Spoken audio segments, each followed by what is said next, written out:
الحمدللہ رب العالمین والصلاة والسلام علی اشرف الانبیاء والمرسلین نبینا محمد وعلی آلہ وصحبہ اجمعین ومن تبعہم بإحسان الی یوم الدین اما بعد۔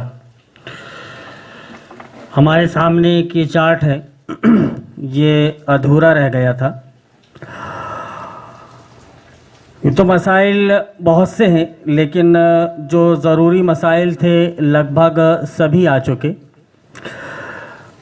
اور یہ جو چارٹ اخیر میں آپ کے سامنے پیش کیا جا رہا ہے، یہ مسئلے کو حل کرنے کا بہت آسان طریقہ ہے، جس سے آدمی کو آسانی ہو جاتی ہے۔ علماء میراث نے یہ 6 حصوں کو کہ 2 پارٹ کیے، 2 گروپوں میں اس کو بانٹا ہے، اول گروپ اور دوم گروپ۔